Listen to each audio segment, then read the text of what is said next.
السلام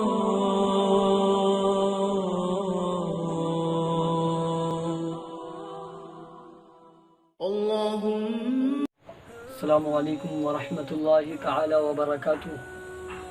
آج شب قدر کی راتوں میں سے آج بھی ایک رات ہے،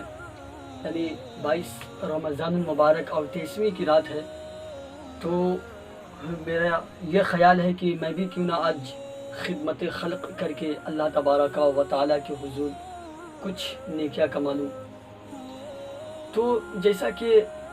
حضور اکرم صلی اللہ تعالی علیہ وسلم کا فرمان عالی شان ہے، جو کہ 12 فرامین ہیں جو شب قدر کی رات میں کرنے کا آپ صلی اللہ تعالی علیہ وسلم نے حکم فرمایا ہے، اور اس کی بہت بڑی بڑی فضیلتیں بھی ہیں۔ اللہ تعالیٰ میری زبان پر کلمات الحق جاری فرمائے۔ فرماتے ہیں حضور صلی اللہ تعالی علیہ وسلم کہ جو شخص شب قدر کی رات میں 3 مرتبہ کلمہ طیبہ، یعنی پہلا کلمہ طیب لا الہ الا اللہ محمد الرسول اللہ پڑھتا ہے 3 مرتبہ، ان کے بارے میں کیا فضیلت، اس کی کیا فضیلت ہے۔ تو اللہ تعالیٰ جب کوئی شخص پہلی بار کلمہ طیبہ پہلا کلمہ پڑھتا ہے، تو اللہ تبارک و تعالیٰ اپنے فضل و کرم سے اپنی شانی کریمی کے مطابق اس کی مغفرت فرما دیتا ہے۔ یہ اتنا چھوٹا سا شارٹ نسخہ میں آپ کے سامنے پیش کرتا ہوں۔ پھر جب کوئی دوسری مرتبہ پڑھتا ہے لا الہ الا اللہ محمد رسول اللہ صلی اللہ تعالی وسلم، تو اسے اللہ تبارک و تعالی جہنم سے نجات فرما دیتا ہے۔ اور جب تیسری مرتبہ پڑھتا ہے اللہ اکبر، تو وہ اللہ تبارک و تعالی اپنے فضل و کرم سے اسے جنت میں داخل فرما دیتا ہے۔ تو یہ کتنا چھوٹا سا نسخہ ہے، شارٹ نسخہ ہے، کم وقت میں اللہ تبارک و تعالی نے ہم اور آپ تمام امت محمدیہ کے لیے اللہ تعالیٰ نے یہ کتنی بڑی فضیلتیں اللہ تعالیٰ نے ہم لوگوں کو عطا کی ہے۔ اور دوسری بات کہ جب شب قدر کی رات ہوتی ہے، یعنی آج کی جو رات ہے اور 27ویں وغیرہ کی جو راتیں ہیں، اس میں اللہ تبارک و تعالیٰ کے حکم کے مطابق آسمان کے دروازے کھول دیے جاتے ہیں، اور جب بندہ مومن عبادت و ریاضت میں مشغول ہو جاتے ہیں، اور جب لفظ اللہ اکبر یعنی تکبیر لفظ اللہ اکبر کہتا ہے کوئی شخص، تو اللہ تبارک و تعالیٰ اس کے لفظ اللہ اکبر کے کہنے کے عوض، کہنے کے بدلے اللہ تعالیٰ اسے ایک ایسا درخت عطا فرمائے گا جس کے سائے میں کوئی شخص 100 سال بھی چلے گا تو اللہ اکبر اس درخت کے سایہ کو وہ طے نہیں کر پائے گا۔ اور پھر جب وہ بندہ نماز پڑھتا ہے، نماز میں عبادت میں مشغول ہو جاتا ہے، اور ہر رکعت کے بدلے اللہ تعالیٰ اس کو ایک ایسا درخت، ایک ایسا مکان عطا فرمائے گا جو یاقوت، زبرجر اور لؤلؤ اور موتیوں کے ہوں گے۔ اللہ اکبر۔ اور ہر سلام پھرنے کے بدلے، ہر سلام پھرنے کے عوض اللہ اکبر اس کو جنتی چادروں میں سے ایک چادر عطا فرمائے گا۔ یہ حوالہ کتاب کا نام بحوالہ درۃ الناصحین میں یہ باتیں لکھی ہوئی ہے۔ اور پھر تیسری بات وہ یہ کہ جب شب قدر کی رات آتی ہے اور بندہ مومن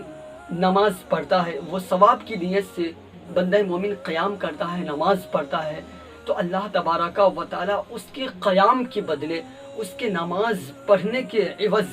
ان کی تمام اگلے اور پچھلے گناہ کو مغفرت فرما دیتا ہے، ان کے تمام اگلے اور پچھلے گناہ کی بخشش فرما دیتا ہے۔ بحوالہ نافع المسلمین میں یہ لکھا ہے۔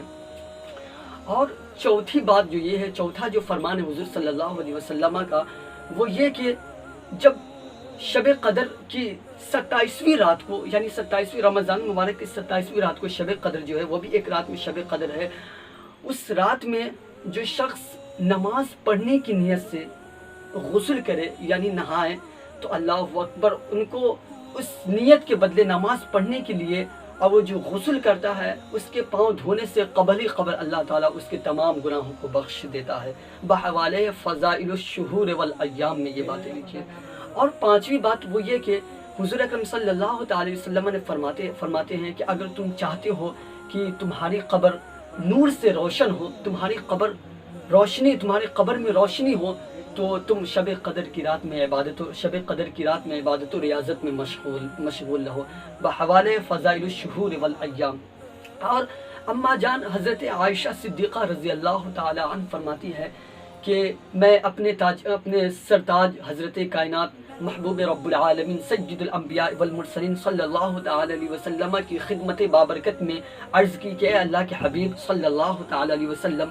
اگر مجھے شب قدر کا علم ہو جائے تو میں کیا پڑھوں؟ تو حضور اکرم صلی اللہ تعالی علیہ وسلم نے فرمایا کہ اگر تمہیں علم ہو جائے تو تم یہ دعا پڑھنا، یعنی اللہم انکا عفو تحب العفو فاعف عنی، یعنی اے پاک پروردگار بے شک تو معاف فرمانے والا ہے،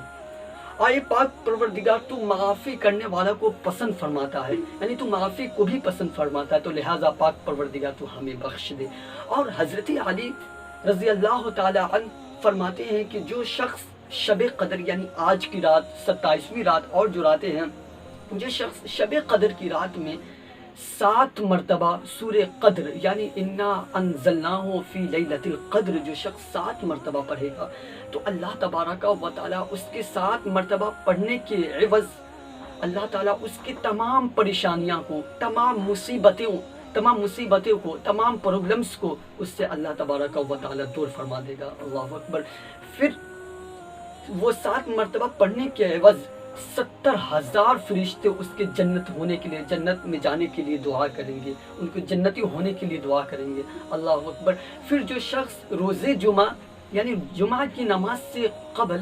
3 مرتبہ انا انزلناہ فی لیلۃ القدر پڑھے گا تو اللہ تبارک و تعالیٰ اپنے فضل و کرم سے اس دن میں جتنے لوگ نماز پڑھتے ہیں اللہ اکبر ان کے برابر ان کے نام اعمال میں پاک پروردگار نیچا لکھے گا۔ یہ تھے شب قدر کی فضیلتیں جو میں آپ کے سامنے پیش کیا ہوں۔ پھر میں دوسری ویڈیو کے ذریعے آپ کو اور بھی فضیلتیں بتاؤں گا انشاءاللہ۔ اب اجازت دیجیے، پھر میں دوسری ویڈیو میں اور اچھی باتیں بتاؤں گا اور فضیلتیں۔ ہاں، اور جو لوگ اس شب قدر میں نفل نماز پڑھتے ہیں وہ نفل نماز نہ پڑھیں، اس لیے کہ نفل نماز ان لوگوں کے لیے ہے جن کی نماز قضا نہ ہوئی ہے، ورنہ اگر آپ نماز پڑھو گے نفل نماز تو وہ میں پڑھا تھا قانون شریعت میں کہ وہ نفل نماز جو رہتی ہے وہ معلق رہتی ہے، یعنی وہ نماز اللہ تبارک و تعالیٰ کے سامنے حضور قبول نہ کی جاتی ہے ان لوگوں کے لیے جن کی نماز قضا ہے، اور وہ لوگ پڑھے جن کی نماز قضا نہیں ہے۔ تو یہ بھی ضروری ہے کہ آپ